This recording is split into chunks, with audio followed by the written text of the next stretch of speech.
Today, the Tennessee Star released the 90-page manifesto of the transgender covenant school shooter. House Democrats could be choosing a government shutdown over passing a Republican voter ID law. And a high-ranking judge outlaws Elon Musk's ex in Brazil for refusing to comply with the country's censorship laws. We have those stories and so much more. Blaze News Tonight starts right now.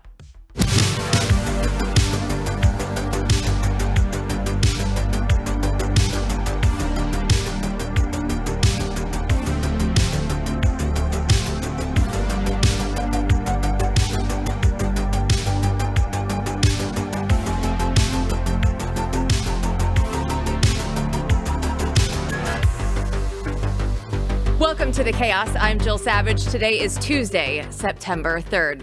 Earlier today, the Tennessee Star released 90 pages of writings left by the Covenant school shooter. And here to break it down with us is Matthew Peterson, editor-in-chief of Blaze News, and Davis Hunt, founder and editor of the Pamphleteer. So, Davis, what were the new details that we learned today that we previously didn't know? Well, we had access to what had previously been a redacted version of the manifesto, or what comprises part of the manifesto at least. There's a number of journals and other writings that loosely come together to form all the writings that Hale put together in the years leading up to what happened last May. And for anyone that's been following this, I don't know that there was anything revelatory. We kind of already knew that she had some animus towards from Steven Crowder's leak. I think that was maybe in June, that she already had expressed animus towards, specifically white Christians. And so there really wasn't. I looked over it. I didn't read the whole thing. I don't really care to spend my, waking hours digging through the thoughts of a deranged person. So I tried to stay away from it, but the clips that I did see were kind of confirmed what we already knew. Yeah, let's talk about that a little bit, though, because this has been really hidden, right, from the public on purpose for, whatever reason for a long time. And I guess what you're saying is it pretty much, when you look at it, it confirms everything that you thought was true. This is a person who bore animosity towards Christianity, white people as well, and heterosexuals who were opposed to the trans movement. Is that correct? Yeah, I think that's generally correct. I mean, I think I've had this somewhat controversial opinion in Nashville that I think that fact was self-evident by the fact that she, went into the school and shot 6 people. I don't know that you need much more justification for it than that. She selected the site for a reason, and she, it was an act of violence carried out against a specific group of people. It wasn't random. It's not like she went to a mall or some other public gathering place. She went to a private Christian school that she was familiar with, and I guess became kind of the locus of some of her animosity as she was dealing with everything that she was dealing with. When you look at the manifesto, is there one part that stood out for you as you did go through it today that just says, this is one of the more troubling or disturbing parts in there for you? I think the one thing that she was saying about talking about brown love or something like that, I can't remember exactly what it was, but there was a lot of very weird kind of racial ideology bundled up in there that was maybe unexpected. It's clear that whatever mechanism by which she'd been indoctrinated had kind of negatively covered her perception of herself and kind of her somewhat normal upbringing. I mean, I grew up around the corner from the church. I grew up going to the church there. I have families very involved in the church. The church and the school are different. But I know I'm very familiar with, she came from a similar background as I did. Her parents live in probably the same neighborhood that I grew up in. And,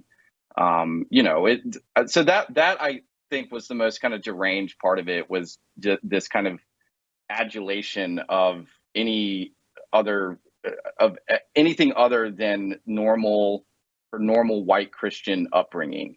So yeah, that stood out. I want to talk about one of the most disturbing parts, at least according to one of our reporters here. We'll have an article up about this, soon. By the time people, we're gonna see our own take at Blaze.com. People should go to the Blaze to see it.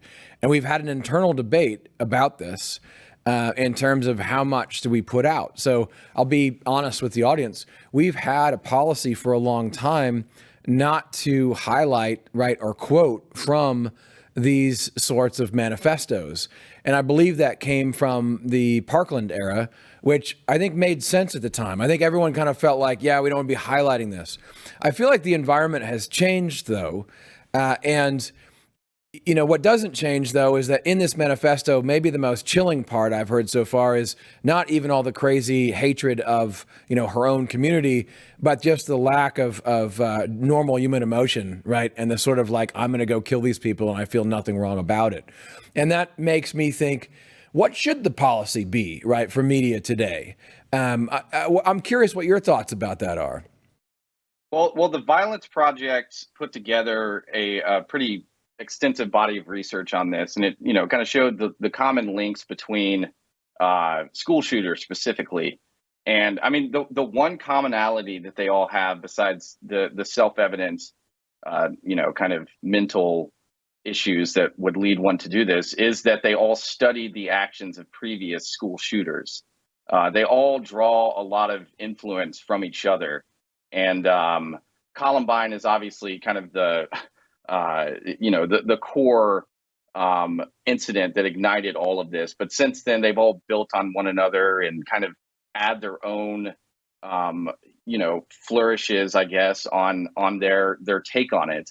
And so I was, when I was writing about this locally, a couple of weeks went by. I generally agreed that we should come out, we should absolutely just release everything in the manifesto, yada, yada, yada. And the more I thought about it, the more I kind of came to the conclusion that you're talking about here, where we're not glorifying these people. And here we are a year and a half later, and we're still talking about this girl who just does not deserve, the attention. And I think I don't blame people for wanting to understand why she did what she did.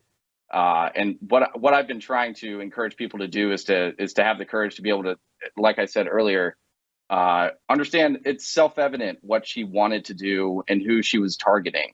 It wasn't incidental.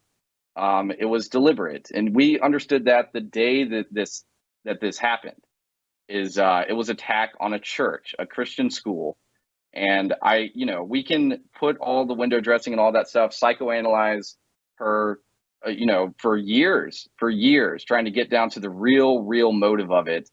But yeah, I kind of agree. We actually had, I kind of instituted a similar policy. We were going to try to not talk about it as much as possible. It's obviously very hard because people do want to hear about it. And like I said, I understand that. It makes sense. Like you're naturally curious about what would drive someone to do this. And in a way, it's kind of perversely compelling to try to get to understand, why these things happen and what would drive someone to do that. But I think as far as the policy goes, I think if you were interested in preventing the perpetuation of these things, there would be some kind of, shared policy of giving minimal coverage to this. I mean, we've seen this with Matthew Crooks. I think that's the name of the guy that tried to assassinate Trump. We've heard nothing about him. Yeah, zero. Davis, let me go to the other side of the coin here, because this is this ongoing discussion here. I mean, I think the problem is that this was held up for a year and a half. I mean, the government was threatening to put this journalist in jail for revealing it. And so the new environment we're in, I think the reverse side of that, if I take the other position, is, look, everyone knows we're playing politics with these because we're only releasing information when it leads to one side of the ledger being blamed and not the other. And in that sort of environment where we know that these things are politicized, we know these people's minds are politicized, even if obviously if they're doing something like this, they're far gone, they could probably mentally ill or, exceptionally evil. They don't represent their side, but they're certainly politicized. They're drenched in some weird ideology. A lot of times it doesn't make sense. I feel like we're in a situation now where everyone kind of realizes that. And the problem is in this case that the government wants to hide one side and promote a narrative about the other. And in that environment, then you get a lot of people, I think, even in our audience, Jill, who say, look, just let it out. Let us know. Yeah. Davis, one final word here. Yeah, I mean, one of the interesting things about what held it up is that the parents granted the copyright to the writings to this group, this nonprofit that was that kind of spun up in the aftermath of it. And I don't want to get too technical about it, but the ultimate reason when Michael Patrick Leahy of the Tennessee Star went to court to release it, they said it would be a violation of copyright law to release it. So, yeah, I mean, it's a complicated thing. I've battled with it internally. Like I said, this happened in my community. And, I think there's no right answer. But, yeah, I 100% agree that these things have been used as political footballs. And to deny that in this instance, in which it's very clearly kind of the result of this, wellspring of trans ideology, I think is yes, I agree. Well, Davis Hunt, thanks so much for joining us today. We really appreciate it. Thank you. Election integrity efforts could be thwarted by a government shutdown. Chris Bedford will be on next to explain.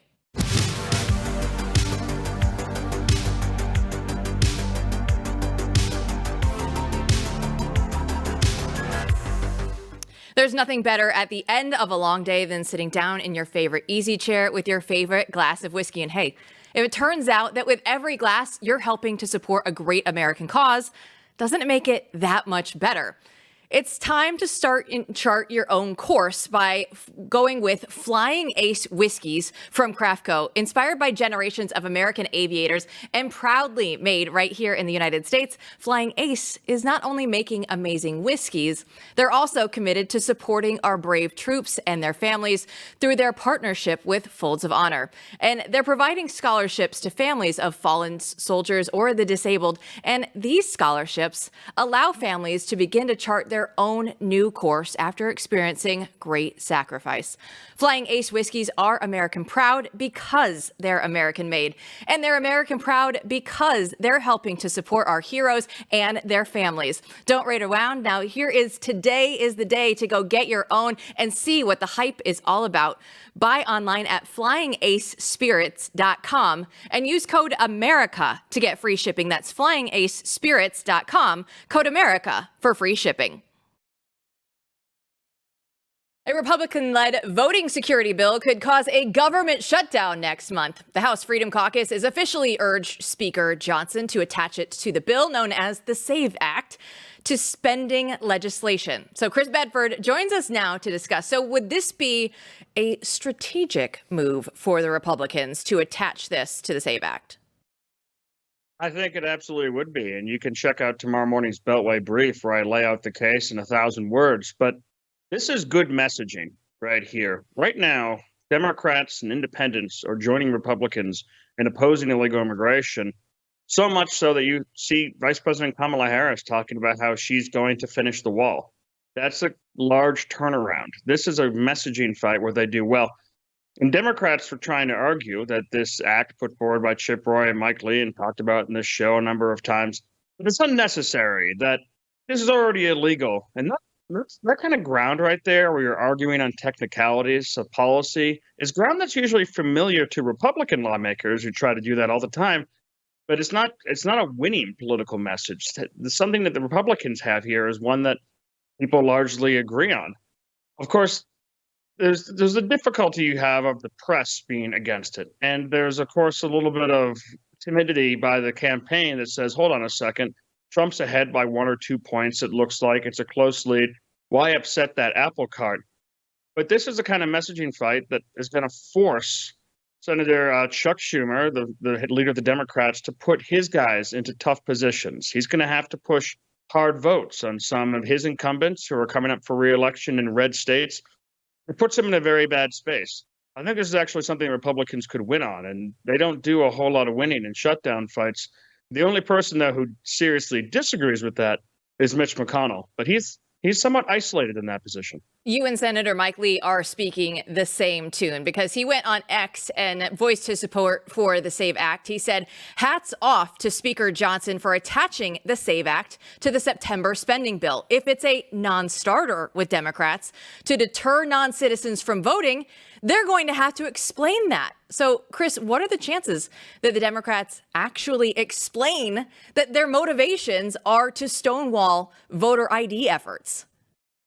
Well, some of them are going to have to. I mean, if you're Chuck Schumer, you don't need to. You live in New York. You're going to be reelected when your time comes. You'll be okay. But if you're Tester in Montana or Senator Brown in Ohio, who are both facing really difficult races, likely possibly to lose, and you're people who Democrats really need, then you're going to end up having to explain this. And the reason for that is Chuck Schumer, in order to, if the House sticks to its guns and the House passes legislation and the House forces the Senate to take this up, that's a lot of ifs. Basically, the Speaker of the House would have to pass it this week or next, and then maybe leave town again. Or not this week or next week or the week after that when they come back in a session, and then maybe adjourn the House and leave the bill for the Senate to actually have to consider, force them to actually pick it up. Because once they do pick it up, Schumer's going to need 51 votes in order to strip the SAVE Act from government funding and not shut the government down. That means he needs Brown to vote with him, and he needs Tester to vote with him. Those put those incumbents in really difficult political positions and make it a hard game for Democrats not to play. Chris, let's talk about that, making that game harder. I think one of the most remarkable things that I've seen in a while on the insane timeline that is history unfolding these days is Senator Mike Lee getting the retweet from Elon Musk, one of the most powerful men in the world, throwing his weight into this fight for the SAVE Act and saying, look, and pointing it out, coming over the top of the senator online. And, Twitter isn't real life, but it's sort of an amazing group of people coming together on this issue where there's got to be, 100 million plus, views someone's sending me today sent there just by Elon alone. And you see a lot of the tech people coming in to support Lee on this. What do you make of that? What would you have said if a time traveler in 2014 had said, in 10 years, the Kochs will matter not at all. The Bush Empire will be completely anathema to the Republican Party, and you're going to agree with Elon Musk, Donald Trump, and Glenn Greenwald on most things. I would have believed them for a second, but that's just how much our political landscape has changed over the last decade. This is something, just like we were talking about a moment ago, that has popular broad support, where Democrats are stuck in that kind of normally conservative point of view of trying to argue on the technicalities. It's that kind of message that's actually going to cut through. And, McConnell is also trying to get down into the technical bits. He keeps on telling the press, well, if we open this up, then Democrats will use Senate Rule 22 to attach the John Lewis Civil Rights Act or Voting Rights Act. But I don't think that passes muster. I don't think that he's actually going to be able to get that passed. And here's a big thing that's actually changed on this shutdown fight versus any I've seen over the last 15 years in D.C., and it's been a few, is that the donors really like this. So you got Elon Musk and a lot of the tech guys out there, but if you actually talking to some people who've been at some of the larger donor conferences, Senate donor conferences over the last couple of weeks, there's a hunger amongst that type and that set, which is not usually with the grassroots, to actually push this through. It makes McConnell a pretty isolated man. If we want a preview of what the Democrats are going to say, let's listen to Democrat Representative Hakeem Jeffrey saying that the SAVE Act is actually voter suppression. Only citizens can vote for the United States Senate. Only citizens can vote for the presidency of the United States. So this extreme MAGA Republican voter suppression bill is not designed to solve any problem on behalf of the American people. It is designed to jam people up and prevent Americans from voting. Only citizens can vote. So if they believe that, then why can't they just put that into law, Chris? Isn't this classic? I feel like the shoes have just switched so dramatically, where Democrats are saying, well, we need to, usually the situation is Democrats say, we need to pass this law against this awful thing that usually isn't something that's actually happening and usually would just curtail American civil rights. And Republicans are the ones saying, well, that's already illegal. That's not even the case here. Democrats are stuck in that losing spot. Now, Jeffrey's messaging here is where he wants to go. It's simple. Voter suppression, voter suppression. But obviously it's not catching on. I mean, sometimes you can make that work. Like when the Democrats were able to label Florida's law taking pornography out of classrooms as a don't say gay law. They were successful in that. Reporters were repeating that over and over again. But now even in the DC press corps, well, a lot of folks are putting up their nose and saying this won't pass. Democrats won't let this happen. They're not able to get that voter suppression message in. The SAVE Act is extremely narrow. It's well defined. It goes at a specific problem. It demands that someone be a citizen. And if you have such a problem with that, Democrats, then maybe it's because you're for non-citizens voting. We will be looking ahead for the Beltway brief tomorrow, and everybody will be getting the SAVE Act and I'm sure much more. Chris Bedford, thanks so much for joining us.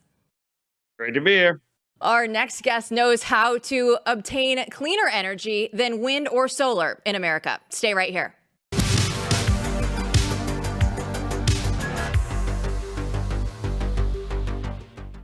We've got some news for you because on this Thursday, September 5th at 5:30 p.m. Central, we, myself and Matt Peterson, will be the guests on BlazeTV's show Off the Record. It's private question and answer that it's your chance to chat with us about anything and everything that's on your mind. And this show is exclusively for BlazeTV subscribers only. So they can become BlazeTV subscribers if they head over to theblaze.com/offtherecord for a discount on your subscription and never miss an episode. Are you excited, Matthew Peterson, for your first Off the Record? I can't wait. Let's do it. Ask away. We had Chris Bedford on one already. We demanded the justice. We had to go ahead and get ours in as well. But it's all going to take place this Thursday, September 5th at 5:30 p.m. Central. Head over to theblaze.com/offtherecord to subscribe today so you can join us.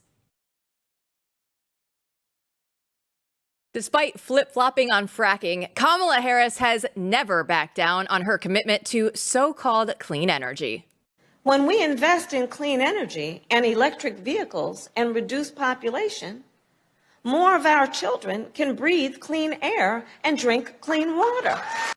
Here to discuss with us is Daniel Turner, founder and executive director of Power the Future, a nonprofit that pushes back on radical green groups and the ideologues who fund them. So, Daniel, when Harris says clean energy, what is she actually talking about? What does she want to have happen in the country? What they're pushing for is this movement towards wind and solar, the vast majority of which are made in China, FYI.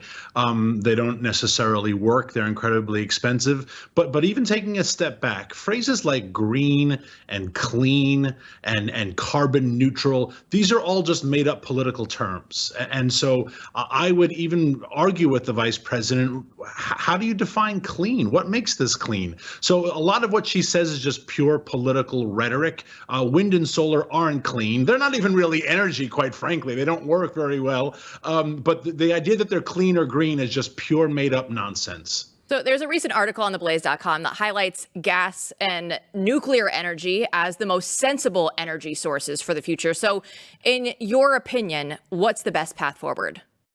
The best path forward, without a doubt, is fossil fuels, because they're reliable, because they always work, because they're easy to start up. I'm a big proponent of nuclear. I would never try to stop nuclear from coming online. But nuclear has one of its biggest drawbacks is that it is very slow. It takes 10, 15 years for nuclear to come on board. I would argue that the biggest thing we could do right now for our energy sector, though, is to stop the destruction. You look across the country, I'll choose my own home state of New York, the previous governor, Andrew Cuomo. The first thing he did was he shut down nuclear plants and then he shut down coal plants. They haven't built anything, right? They haven't built wind, they haven't built solar, they shut down. And this is what governors especially are doing across the board. They're destroying fossil fuels, which currently work, with the hopes that one day they will build something. And that delta has caused huge price increases, and it has caused a lot of grid malfunctions nationwide. So that has to stop immediately. How, Daniel, do we get that to stop? I mean, I sort of want to sneak in two questions here, a meta question as well, because it seems to me one of the things I've complained about when it comes to the energy sector for decades is why people aren't fighting back against this stuff. And now we're getting to the point where we see the result. We see actual failure, right, on grids across America. Never mind banning fracking in New York, where some of my relatives lived. Just across the border, things were different in Pennsylvania. So you actually see the results now that you're pointing out. Do you think there's more willingness, both on the part of the American people to deal with this and understand what's going on, and maybe also on the part of people who are behind and in charge of the large energy companies who, you know, frankly, for a long time did not seem to want to jump into this fight? Yeah, those are great questions. And I hate to think that we've hit rock bottom, that we have to go further, but I don't think we have. And I don't want the American people to suffer. I don't want to see hardship happen. But I do know the American people have been very complacent. And if I look at other places around the world that have been doing this longer and more intensely, particularly Europe, particularly Germany, they still haven't had any pushback, and they are paying 15, 20 times what we pay for electricity, and their economy is in full contraction because they cannot afford to power their nation, and it hasn't really sparked change yet. It has to happen regionally, and I think there are some bright spots. I look at states like the Dakotas, I look at states like Missouri, Florida, that have bright energy records. But I look at some very important states like Texas, California, New York, New Jersey, and they're just following disaster after disaster. And I hate to think things have to get a lot worse before they can get better. But I don't see anyone voting on this issue, unfortunately.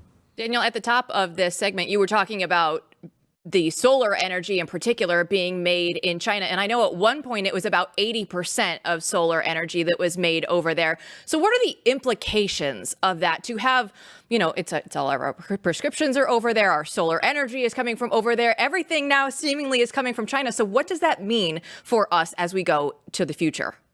It's absolutely petrifying, and it should be petrifying. And I don't do that for dramatic effect or for hyperbole.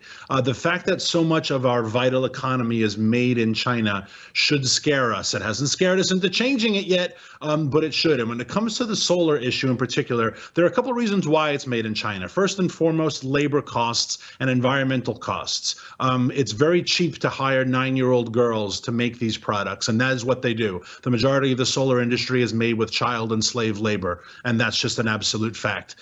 Secondly, there are no environmental costs, right? There's no EPA, there are no emissions records. You can pollute groundwater, and so to make solar panels is a very carbon-intensive process, and so we offshore all of that, and then we say, hey, look, it's green, because we don't actually see the result of it. The scary part, and what should also, that in alone, it's horrifying for humanitarian reasons and for ecological, environmental reasons. But the scary part is that if we start relying on solar more and more, well, what happens when we're in a jam? Right? What happens when a huge hailstorm comes through and wipes out solar fields? How quickly is China going to supply us with new solar panels so we can get online? And the best example of that is what we saw during COVID. When COVID was starting and America said, oh boy, we need a lot of protective equipment. China, you make it. Can you help us? China didn't come to our aid. China used it as a bargaining chip to renegotiate trade deals. Right? So when China had the upper hand, they didn't see humanitarian causes. They saw power grab. And if our energy sector is going to be reliant on China, what is China going to do when we are in need? So I don't trust the Chinese on anything, PPE or pharmaceuticals, and I certainly don't trust them on our energy production. Daniel, my last question for you, since you're the expert on this, if you could wave the magic wand and you could have the percentages of energy supply that you want to see happen, what would that look like and why? Yeah, it would look a lot like what we saw in 2017. And this is the difference between the two candidates running for office. One believes in freedom and one believes in government. And when President Trump was inaugurated and he unleashed an all-American energy agenda, what happened was the oil and gas industry, the coal industry, we produced more for less. We lowered emissions, if you want to play the emissions number. We brought in more revenue to the Treasury, right? Prices came down. And that is what happens when you have freedom. It was only under this administration, which is a government-powered administration, it was only under this administration that we started talking about price gouging and greed, right? When the oil guy was in charge, and that's what they always called Trump, right? He's in a pocket of big oil. When he was in charge, we never had congressional hearings on corporate greed and price gouging and profiteering. We've had all this under the Biden administration because it's the opposite of freedom. It's statism. So if I could wave a magic wand on this issue, on many issues, on all issues, I would just return to freedom. Let the free markets do what it does best, and everybody will prosper in the end. We're going to start playing Glory Days. Thanks so much, Daniel, for your time. I appreciate it. Thank you. Elon Musk's fight for free speech is now leading for calls to his arrest. Just ahead.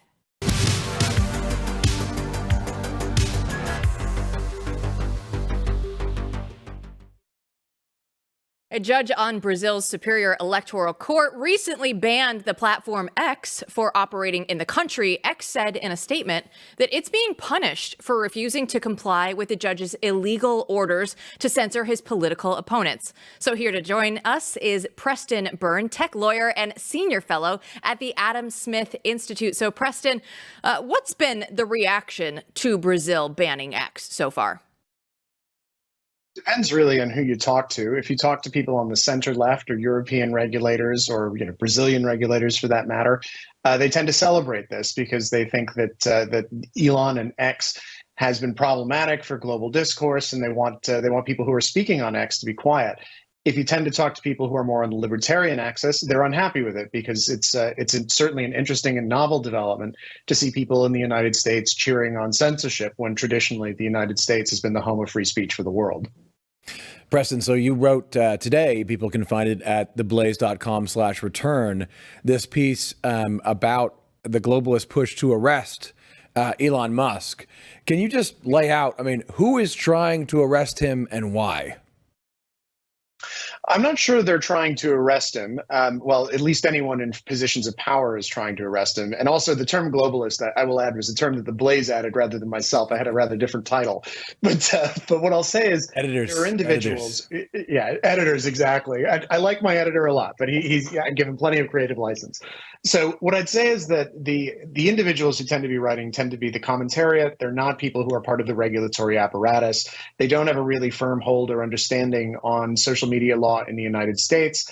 For example, Robert Reich, who is a former U.S. Secretary of Commerce, U.S. Secretary of Labor, has called for Elon's arrest and also for intervention by the U.S. Federal Trade Commission. Now, those suggestions in the United States, the U.S. is never going to extradite Elon for running X in the manner he chooses in the United States. And the Federal Trade Commission is barred by federal statute from imposing civil penalties for what they suggest is the problem here, which is that Elon isn't moderating content appropriately. I think there are certainly political forces outside of the United States, particularly in the European Union, United Kingdom, Australia, and New Zealand, which want to exercise greater control of the online information space. And they might be receptive to these ideas more so than, for example, in the United States or U.S. law enforcement, which is prohibited from doing so. So this is really a decentralized ideological phenomenon. I think people are trying to move the Overton window to encourage European regulators to act more aggressively against X. I think an arrest is pretty much out of the question, but that's not preventing people from suggesting it. Now, that 50,000-foot view with what you're talking about right now, we see France arresting the Telegram CEO, this happening in Brazil with X. We see UK citizens being arrested for what they post on social media. So where do we go from here? And is there going to be a return to sanity at some point in this? Or as once the pendulum starts going one way, does history show that it really just continues down that road for quite some time? That's a really good question. I think X, for the first time ever, is really the first example of a global company or a company of global scale pushing back on censorship by simply refusing to play ball. Google, Facebook, other companies have historically said that they wouldn't, for example, cooperate with Chinese surveillance and censorship. But this is the first time that a big American tech platform has refused to play ball with a country which is ostensibly an American ally. So it's really a battle of wills. Regulators in places like Europe and Brazil are not really in a great position, because what they're learning is that if an American decides they're going to exercise their free speech rights in the United States, there's not a whole lot they can do about it except one of two options. They can either censor their own people, which is what Brazil has chosen to do, or they could militarily invade the United States and seize the servers in Texas, which obviously is not going to happen in the case of Brazil versus the United States. So the harder they crack down on their own people, it kind of creates a legitimacy problem for them, because on the one hand, yes, they are taking back control of the information space, but on the other hand, they're setting fire to their own legitimacy in the process. The Brazilian Constitution has express mention of that censorship is not permitted in the Constitution, and yet what's clearly happening here is censorship. So I would imagine that a lot of Brazilians are looking at this situation and starting to question, the legitimacy of the government's actions in view of those provisions. Preston, this is a great point. I mean, what's at stake in a lot of what's going on in Western politics is legitimacy. I think the rule of law itself and what legitimizes it is at the root of a lot of these disputes. So let me push back on that a little bit and get your take on where this goes, given that America is going into the election into November. And if history is any guide, recent history is any guide, you'd expect them to get worse here in terms of censorship, right? As there's political pressure and pressure from powerful forces to censor even more. And so where do you think this goes? And particularly with Brazil, how does that end, given that even though they're sort of revealing themselves and going against the Constitution and angering Brazilian citizens, regulators here and in Europe seem to be A-OK with this, and they seem to be ready for the fight. It's really difficult for American regulators to intervene because the First Amendment is a really very strong bulwark against that type of intervention in the United States. So regardless of the outcome of the election, unless you fundamentally reshape the Supreme Court, and then manage to hurry litigation up to the top of the ladder very, very quickly, I don't think you're going to see too much regulatory intervention from the United States. If you talk to analysts like Mike Benz, for example, his theory, and I can't back it because I'm not a reporter or an analyst and I don't have firsthand knowledge of this, but his theory is that the United States and certain forces within the U.S. State Department in particular are using foreign proxies in order to carry out via the back door what the U.S. government can't carry out via the front. It's an interesting theory. I think we've seen certainly that, for example, Mark Zuckerberg recently revealed in a letter that he'd been jawboned by the Biden administration in order to censor user content. Jawboning is a legal term of art, meaning the government pressuring people to exercise their free speech rights in particular ways or to censor people in particular ways. And so I think what we see is that it's informal pressure or pressure outside of the U.S. legal system, which is the preferred method for people within the U.S. government who don't like the kind of content that a company like X or Gab or Rumble or Truth Social or any other number of smaller companies are hosting online. Just to be clear real quick on this, so you think that there'll be less intervention, let's call it, or informal direct or indirect pressure in the United States with companies like Facebook, X, Google this time around? I think if Trump wins, there will be far less pressure because I think the Trump administration fundamentally is going to be staffed by people who respect the First Amendment. If Harris wins, I think that their interpretation of the law is that it's a flexible rather than a static principle. And so they should start bending it to modern standards and conventions, and that they should be cracking down on things like hate speech. So I think the U.S. picture will substantially be dictated by who wins the election. But in the event that you have a victory of a Harris administration, the defendants in any civil regulatory actions that they bring or criminal actions that they might bring, the defenses would be much stronger because we have this 200 odd years of First Amendment jurisprudence backing it up. Offshore, I expect the pressure is actually going to ramp up in places like the United Kingdom or Germany or France. The Pavel Durov case with Telegram, as you mentioned, is one example of the French government really doing something which is truly unprecedented, which is holding a platform liable for just being a little loosey-goosey on its content moderation standards. At least as the allegations go, it's really without precedent in the last 30 years of social media, and is going to be changing the regulatory posture that a lot of these companies have towards operating in France going forward. We will definitely continue to follow this story, Preston. Thanks so much for your time. Thank you. Is the United States de-Christianizing? We'll explain and analyze the battle for the soul of America when we return.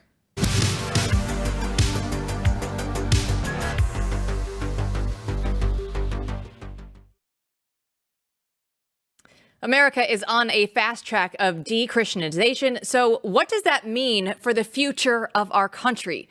A recent piece on theblaze.com investigated the impact of a future un-Christian America. Daniel Davidson is the Federal senior editor, and he joins us now to discuss. So let's break this down. How is the Christian faith being exorcised from U.S. soil? Yeah, this has been happening for a long time now. And the reason we know that is because we've had decades of survey data where the same questions are asked of Americans over and over again about how often they go to church. Are they members of a church? How important is their faith to them? How often do they pray? How important is it to pass their faith on to their kids? And the trend lines of this data, this large body of data that we have going back for years now, is clear that on every metric, America is becoming less and less Christian as time goes by. Churches are shrinking. People are less observant, less likely to pass their faith on to their children. So I think it's undeniable, as Joseph's article sort of laid out, that we are becoming a post-Christian nation. And the implications of that are profound for America. We've never really had a situation in America like this. We've always had a lot of diversity in our Christian faith in America, but we've never really been sort of non-Christian or post-Christian. And we need to start grappling, I think, with the implications, what that's going to produce in our country. John, it's good to see you. Good for you to be with us again. I have to ask, what are you up to? What's going on in that background? Are you? Is that something you're working on, or are you just escaping from the kids? I'm in the upstairs of my unfinished log home, and this for now is my office until I get it finished. This is where I'll be working. So this is actually day one in the new office. Well, as Donald Trump was recently commenting on the country's need for religion. So let's take a listen to it, and then we'll analyze what he has to say. I think our country's missing a lot of religion. I think it really was a much better place with religion. It was almost a guide, to a certain extent it was a guide. You want to be good to people. Without religion, there are no guardrails. I'd love to see us get back to religion, more religion in this country. So when he says that, he goes, does America need religion, or does it need Christianity when you look at the way that everything is unfolding? Yeah, I mean, I would say, and I think the historical record is clear, that America needs Christianity specifically. I think the founders understood that what they were doing in founding sort of a self-governing republic is that you needed a Christian population in order to do that. Why do I say that? Because the proposition at the heart of the American experiment is a thoroughly Christian proposition that all men are created equal. There's no other religions in the world that preach that quite the same way that Christianity does. And it was out of those Christian moral precepts that we got the quote unquote Enlightenment principles that gave us the Constitution, that gave us the Declaration of Independence, that allowed us to say that all men are created equal. So the proposition at the heart of the American experiment actually is just Christianity and all that goes with it. And you can't really separate the American experiment from the religion that really, gave birth to it. I think we should give a plug to your book about this, and you should feel free to do so, because it's fascinating and people need to really grapple with this, because where we're going is even worse than where we are, if you're at all correct.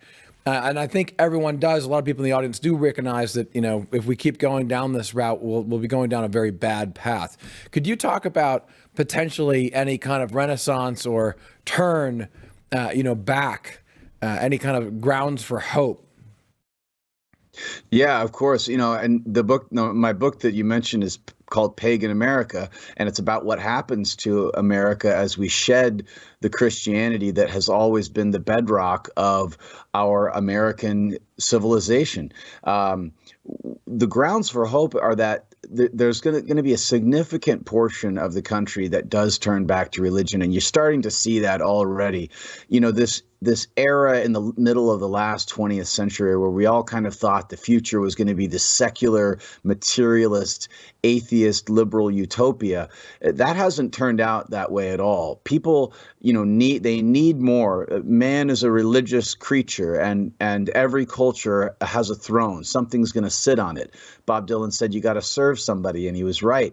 And so I think the future of America is not this secular liberal utopia where we're all like cold, hard rationalists, but it's a religious future. And that's going to mean a re-enchantment of the world in which some people turn back toward paganism, and paganism is going to reassert itself in new forms. But other people are going to rediscover the religion of our founding and the religion of their own culture, which is Christianity. And I think you're going to start to see pockets of that at the local level, at the community level.